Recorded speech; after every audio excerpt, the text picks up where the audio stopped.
Hello everyone and welcome back to a brand new Doctor Who action figure review. In this review I shall be taking a look at the now sold out second Doctor in TARDIS from the 1967 story, The Abominable Snowmen. Now this is a very special set as it features for the first time ever the second Doctor in fur coat, a figure we had only seen through leaked prototypes years and years ago.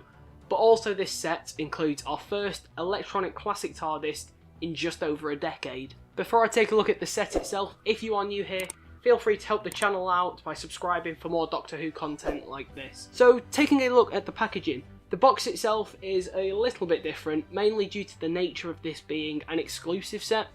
The box itself displays the figure and the TARDIS really nicely with a lovely background diorama. There's also the Doctor Who logo in the top left corner, as well as the name of the set along the bottom, with the character options logo and 5+. There is also a red bubble stating that this set is electronic, and in the top right corner, a gold medallion stating that this set is a character options exclusive. The top of the box now has a window that brings in light if you're planning on keeping this set in its box. On both sides of the box, this is identical. There is an illustration of the TARDIS, as well as the logo and the name of the set again. And the back of the box has a lovely image of the set itself with the gold medallion once again, as well as a description on the episode and a short paragraph on the behind the scenes of said story. And finally on the bottom, like usual, there are the product and company information. And taking a look at the diorama, you can see the Himalayan mountains, or in fact Snowdon in Wales, and the diorama has a couple of hidden Easter eggs such as the Yeti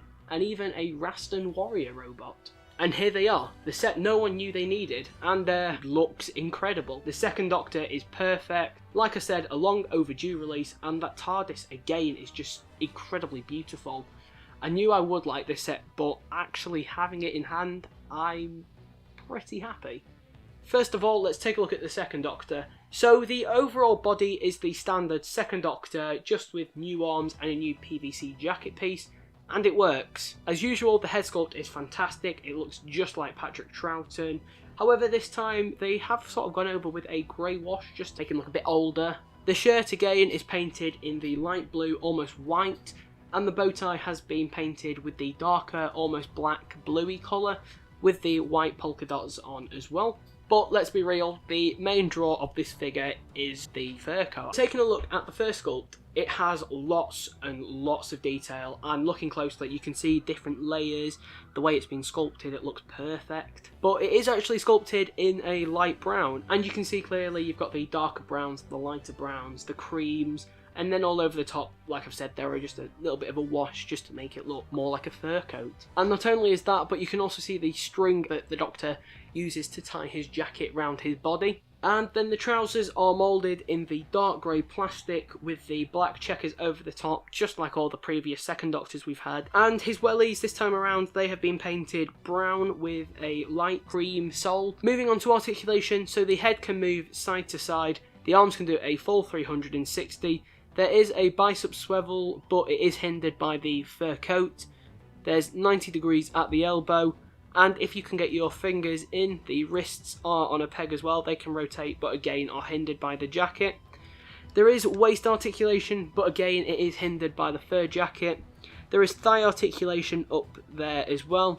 And his knees bend at, well, they don't really bend at 90 degrees. It's hindered. So it has got all the usual articulation that you'd expect with a figure. Now, we are extremely lucky with this figure, especially to have this specific look from a missing episode, and this is down to the countless coloured photos we have of when they are on location, and to have this exact version is incredible. And with all those factors in place, I'm going to call it and say this is probably the best second Doctor figure released. Moving on to the TARDIS, now this again is a variant that I don't think anyone expect that we would ever see, mainly due to the fact that the TARDIS would need new moulded doors and, well, let alone the electronics, put it that way.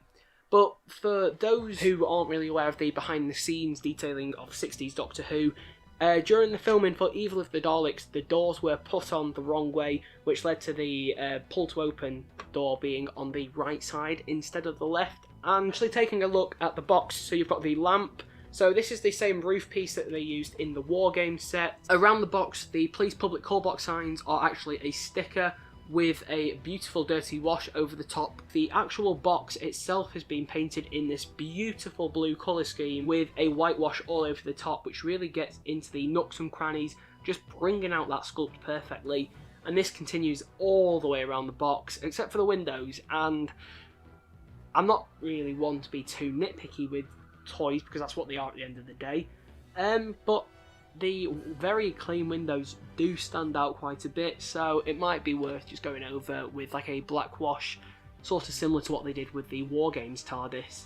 But the doors themselves, so yeah, like I said, you can clearly tell that they are different to all the other doors on all the other classic TARDISes. And yeah, so obviously on the left, the panel is just the wooden blank one like you'd normally see on the right hand side, and the right hand side has the frame around it with the text in. These are actually brand new sculpts for both doors, and it also has the Yale lock, which is now in the right place, and it doesn't have the handle like all the previous TARDISes have had.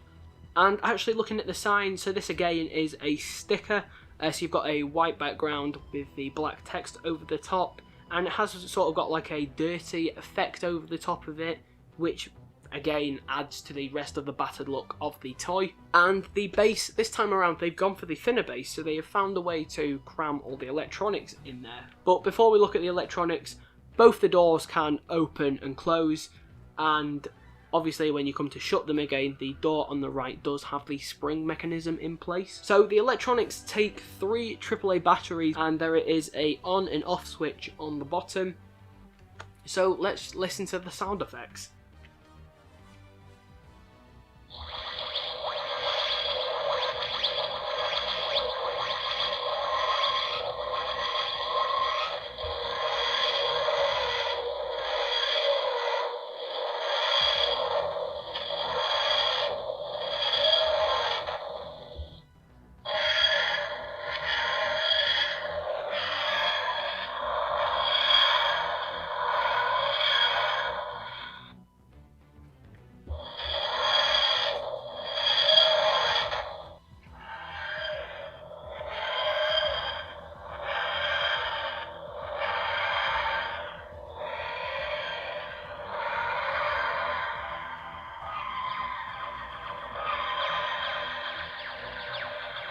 As you can see, the light pulsates nicely along the top when the sound effects are in place, and this is quite bright. I think it's probably one of the brightest lights. I mean, you can't really tell at the moment when we've got a beautiful, bright, hot, sunny day, and you can't really see any light at all. But trust me, the light is quite bright, especially during the night time as well. And that's really all I can say, with one nitpick mainly being the TARDIS windows. This set is absolutely fantastic, and for some Doctor Who figure collectors, this could essentially be the first time you pick up an electronic classic TARDIS, because, like I said, the last time we got an electronic classic TARDIS was probably 2010, 2011. But the colours, the details, the new sculpts all complement each other greatly and look amazing when displayed with the other Second Doctor TARDIS.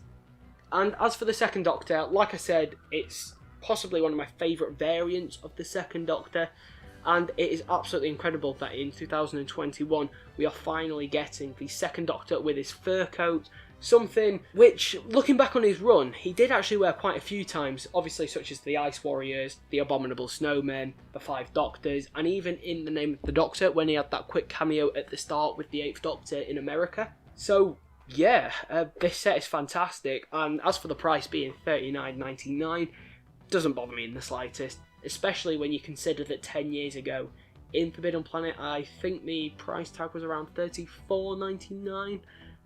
Obviously with postage on top of that as well, it would probably have worked out to be the same as this, so you can't really complain. If you are new here and you have enjoyed this video, feel free to drop a like, leave a comment and subscribe for more content like this. Thank you very much for watching, and I shall see you next time for another Doctor Who video. So until then, goodbye for now. Don't forget to click below and subscribe. Well, how could I possibly forget that? For goodness sake. You got the message, haven't you? Don't forget.